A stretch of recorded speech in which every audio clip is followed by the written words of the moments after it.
You're listening to the Best Morning Routine Ever podcast, the show that proves no one stumbles upon success ever.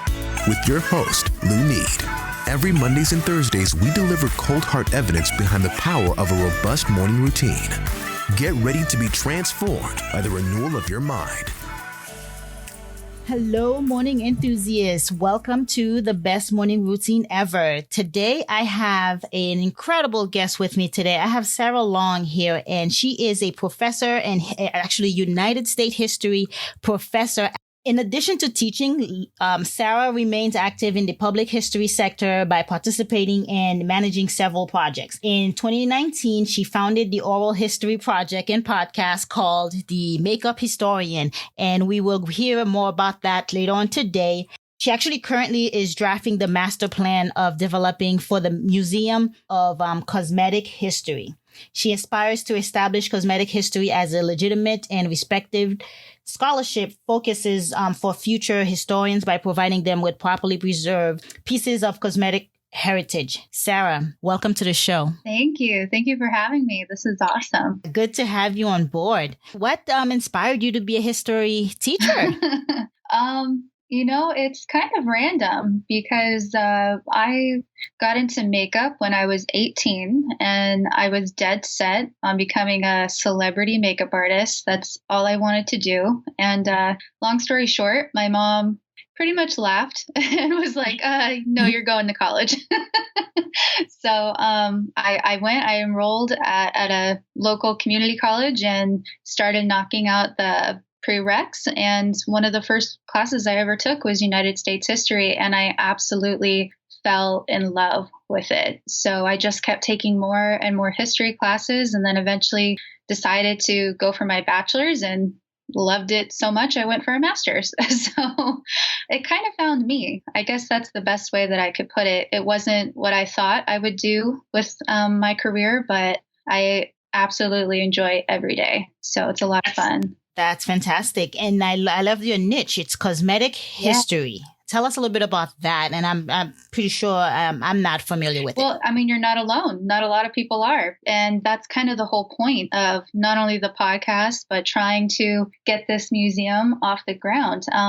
When I was in grad school, I tried studying cosmetic history or, tried to write papers about different facets of cosmetic history. And I could not find substantial primary and secondary sources. It was so difficult because most of cosmetics are perishable. They're not made to last really past 6 months. So trying to find one that had, remarkably or magically been preserved was really challenging. And I tried writing different books and different papers about it consistently and just kept coming up short. And then it kind of dawned on me, I think I was approaching the entire thing the wrong way, and I think I was really trying to force a book to happen when it really wasn't my part kind of in the story. So I realized that what I was good at was facilitating and teaching and building things. So I decided to just give it a shot, and go for it. So that way, hopefully a historian 100 years from now or even 200 or something will actually have true primary and secondary sources to study cosmetic history. So I wasn't able to have it the way that I really wanted to, but I'm trying to use that as a learning opportunity and to create something amazing for future generations. Yeah, absolutely. Your take on it is very unique because you're saying the life shelf is only 6 months. And that's, I would say, intentional by nature because it's $1 billion industry. Exactly. Yeah. And as I started drafting the plan for the museum, I realized that it's not just makeup. There are so many facets. There's so many different types of cosmetic industries. And I think when we finally get the word out that a lot of people will become really passionate about it. I mean, we've already started getting things with like cosmetic surgery or tattoos. The list goes on. There's hair care, there's body care, it's just so much. And then even collecting pieces from the chemistry side of cosmetics has been really fun. So in a weird way, I've ended up learning so much more about it than I ever anticipated, but that's also the fun of it. Yeah. How far back does it go? Do you have a date range? Well, in regards to United States history, we really start getting good, like tangible sources around the 1920s.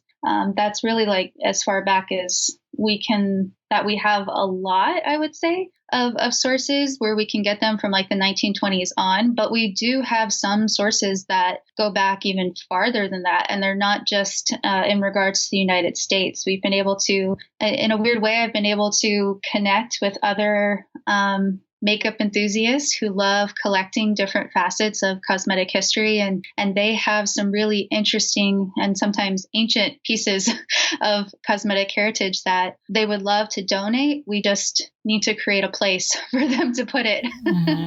So it goes back really far. And that's the fun thing about makeup is it transcends time and transcends borders. So we've been able to connect with different museum professionals internationally. It's been a lot of fun.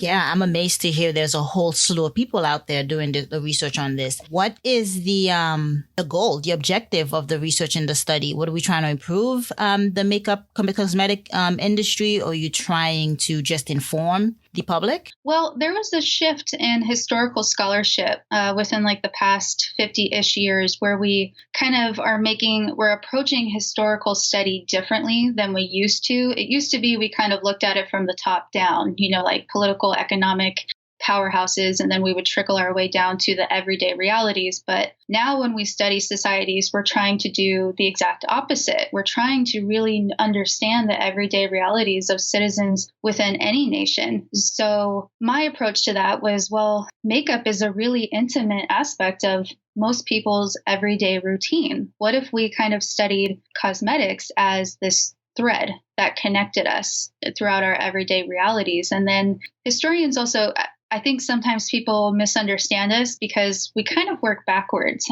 Historians let the sources tell them what perspectives were not recorded. So what stories and accounts need to be preserved or that haven't been preserved yet. So in a weird way, all of the different pieces of cosmetic heritage have really been telling me what story needs to be told. And I think that what's unique about it is that we kind of when we look at it, we realize we're not that different that we think we are and that we don't have to be so divided. So I think in regards to the current climate in America, that is definitely needed. We need something that unites us. And I think we underestimate the power of cosmetics and how they can actually do a lot of good for our society. So, the plan for the museum is not only to preserve cosmetic heritage, but it's also to pay things forward to our community. So we would love to partner with other organizations and other nonprofits to give back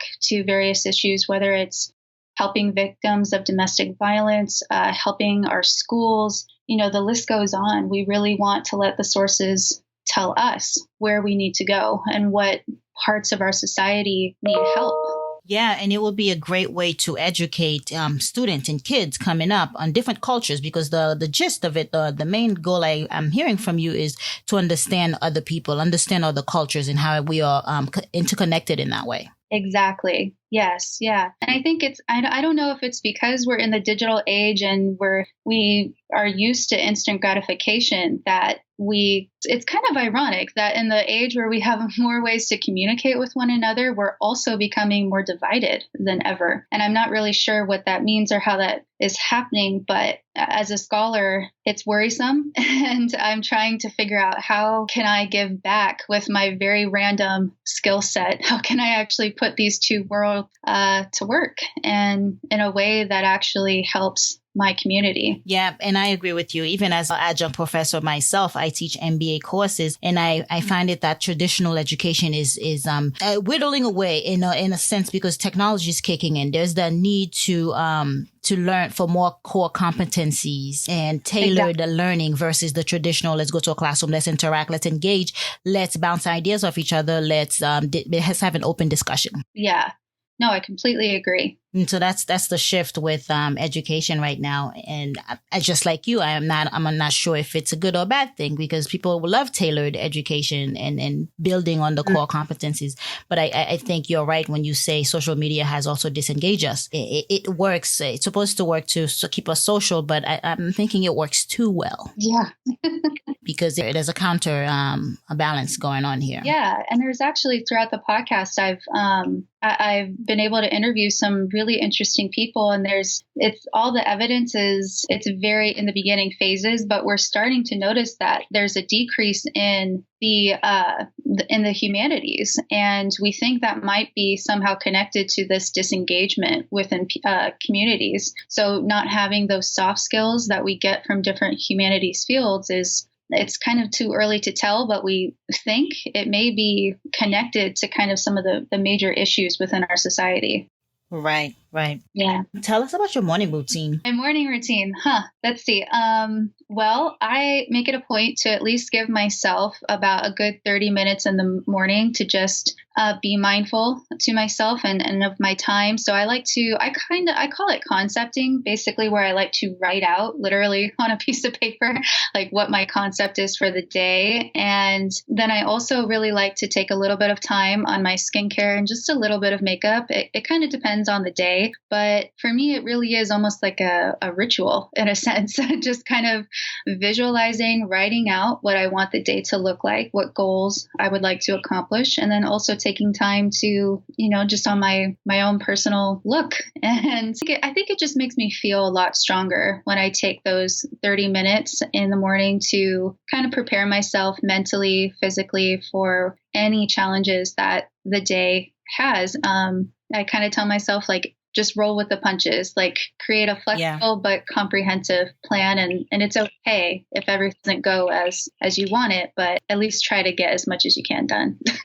That's very important, because there is a shift, because you think of morning routine, it's a new fad, right? It's a new thing that's happening. Morning routine used to be you get up, you wash your face, you brush your teeth, you put on your makeup, you put on your clothes, and you're out the door. But now there's an innate version of it where you take care of the psyche, you take care of the mental, so that you are prepared to take on your day. You're prepared to show up and be present in your life, in your day. And that gives you a better quality of life. Exactly. Yep. You took the words right out of my mouth. Yeah. Tell us, how can we connect with you? You can find me on my website, which is themakeuphistorian.com, and you can find all of the social media handles there. But the one that I am the most active on is Instagram. So there's my personal account, which is at Makeup Historian. And then there's also the handle for the podcast, which is at the Makeup Historian Show. So you can find me there, and the email is available on all of those different platforms too. And I would love to hear from anyone who has any questions or would like to partner or network in any way. Absolutely. Thank you so much for sharing and coming on the show, Sara. Thank you so much for having me. All right, morning enthusiasts, that's it for today's show. Thank you for tuning in. If you love the Best Morning Routine Ever podcast, we'd love to hear from you. So go ahead and subscribe, rate, and give a review on iTunes or Google Play.